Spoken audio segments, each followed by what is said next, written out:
You've seen tourism dip, but what's happening now goes far beyond that. Foreign airlines are pulling out of the U.S. quietly, surgically, and no one in Washington seems to be asking why. Iceland's Play Airlines is shutting down all U.S. operations by October.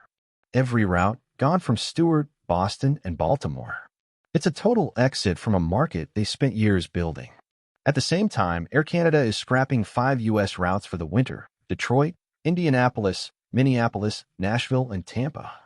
These aren't delays, they're strategic cancellations. This isn't government retaliation.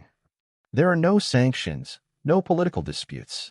On paper, these are independent corporate decisions, carriers choosing to walk away from one of the world's largest travel markets. And when companies stop chasing American travelers, that says more than any press release ever could. The exits are stacking up, and they're not just from low-cost carriers. Play Airlines may be the most visible, cutting all ties with the U.S., but it's only the beginning. Air Canada is retreating. WestJet has pulled routes. Porter and Flair are following. Across the Atlantic, the signs are multiplying. Lufthansa is quietly reducing U.S. capacity. Air France-KLM reports a drop in bookings of over 2%. These aren't second-tier carriers, they're national giants with decades of U.S. exposure. And that's exactly what makes this shift more serious. These airlines aren't reacting emotionally. They're acting methodically, scaling back, realigning, quietly withdrawing from a market they no longer see as predictable or profitable. The question isn't why a few airlines are making changes. The question is, why are so many leaving at the same time? Here's what they're looking at, and it's not encouraging. Canadian bookings into the U.S. have collapsed. Not declined, collapsed. Some estimates show a year-over-year drop of over 70% in key markets. In some cases, the fall reaches 76%. That's hundreds of thousands of seats no longer being filled. Air Canada has already responded by cutting more than 300,000 seats from its U.S. schedule. Meanwhile, European data is flashing similar warnings. Lufthansa is reviewing U.S. routes internally. Airlines across the EU are watching U.S. demand soften faster than expected. These aren't just seasonal fluctuations, this is structural. When travel data shifts this dramatically, airlines don't wait. They act. They cancel. They reposition. And they go where the risk is lower and the margins are stronger. Right now, that's not the United States. It's easy to blame rising fuel prices, tariffs, or border snarls. But when you dig deeper, what you find is airlines making calculated, strategic decisions, not scrambling to cut corners. Lufthansa's CEO has admitted that demand for U.S. flights has plateaued, even as they flew planes full in Q1 2025. Now they're planning a meaningful reduction in U.S. capacity across their group operations.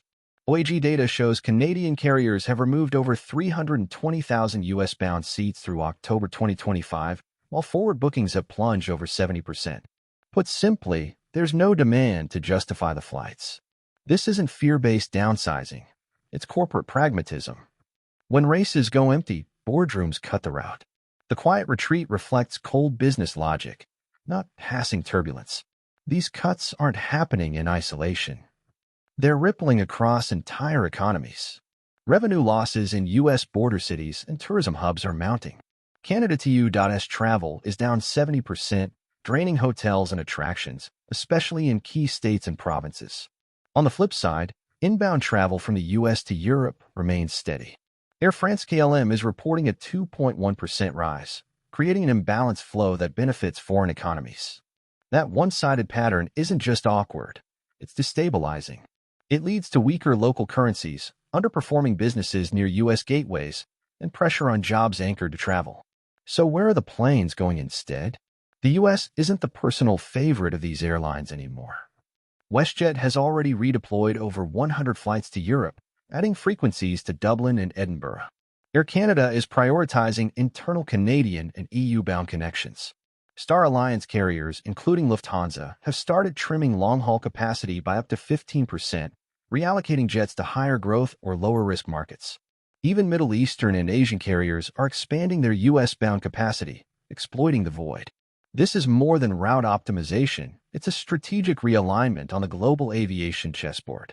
U.S. regional and mid-tier airports are turning into ghost terminals, with airlines slashing transborder and transatlantic routes. Major facilities like Stewart, Cleveland, and Tampa are seeing entire international gates shut down for months at a time.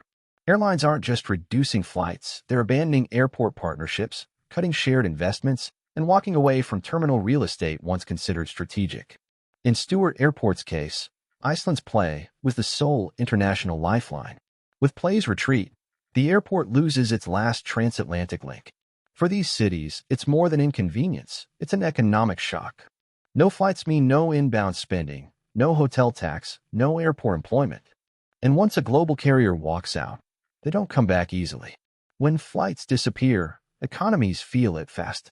In border cities like Buffalo, Detroit, and Seattle, where Canadian traffic was once the backbone, hotels are reporting double-digit declines. Retail spending in U.S. airport zones has dropped by as much as 12% year-over-year, according to CBRE travel data. Fewer flights mean fewer travelers.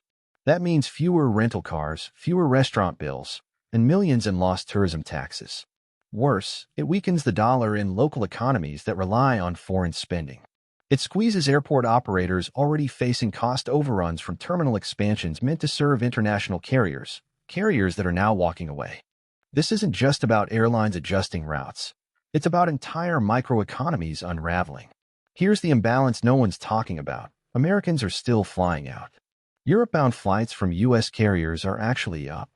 Delta and United have both reported year-over-year increases in transatlantic bookings for summer 2025. Americans are still packing up and leaving. But foreign carriers? They're not coming back. It's a one-sided travel flow, and it's dangerous.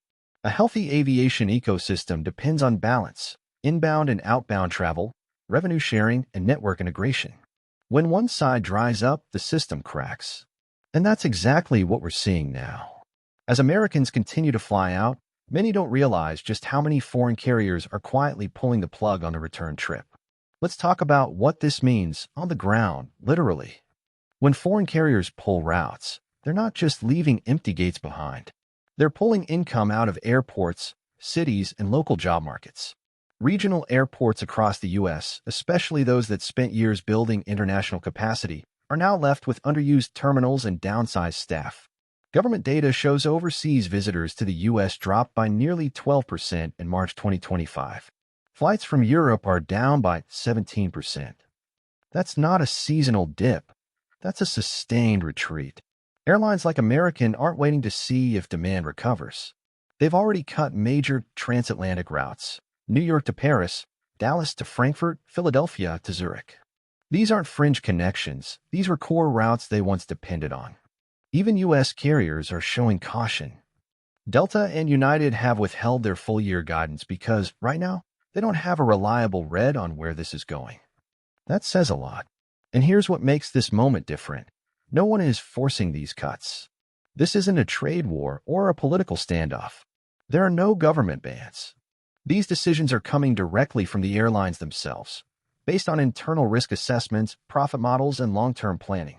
We saw something similar in 2024 when U.S. carriers pulled out of Israel, not because the FAA ordered them to, but because they didn't want to take on a risk. Now, that same kind of internal decision-making is being applied to the U.S., but by foreign airlines. And here's the real issue. If it's not a government restriction, there's no policy to reverse it. There's no deal to strike. When the retreat is voluntary, you're left with decisions made quietly in boardrooms, and those are the hardest to undo. This isn't just about fewer people flying in and out. It's about the U.S. becoming less central to how the world moves. Global air traffic isn't just about tourism. It's about business relationships, academic exchange, even diplomatic influence. When fewer international flights come into the U.S., it doesn't just hit the travel sector, it narrows the country's global footprint. Meanwhile, airlines like Emirates, Qatar Airways, and Turkish Airlines are expanding. They're filling in the gaps, building stronger links across Europe, Asia, and the Middle East, while U.S. connectivity shrinks. If this continues, the U.S. stops being the connector and starts becoming the outlier. That kind of shift doesn't just change travel habits, it changes how the world does business. As global airlines reroute away from the U.S., others are stepping up. Middle Eastern giants like Emirates and Qatar are aggressively absorbing demand. Turkish Airlines is expanding U.S. links, but also adding more Europe to Asia routes, shifting U.S. passengers out of the equation entirely. Chinese airlines, especially China Southern and Hainan, are rebuilding capacity, but not toward the U.S. Instead, they're expanding inward and southward, across Southeast Asia and BRICS-aligned economies. The U.S. isn't just losing flights, it's losing hub status. And once those air bridges are replaced, rebuilding them could take a decade. Here's what we've just laid out. Foreign airlines aren't being pushed out. They're pulling back on their own. Quietly, strategically, consistently. Multiple international carriers are cutting routes, avoiding U.S. markets, and redirecting resources elsewhere. That's not random. It's a shift in how the U.S. is viewed, less stable, less profitable, and in some cases less worth the risk. And this isn't just a travel story. It's an early indicator. Because when global businesses start exiting quietly, it often means they're seeing something others haven't acknowledged yet. So let's put this on the table. If airlines are the first to pull back, who's next? We want to hear from you. Is this just about aviation, or are we watching a broader economic shift unfold in real time? Drop your thoughts below.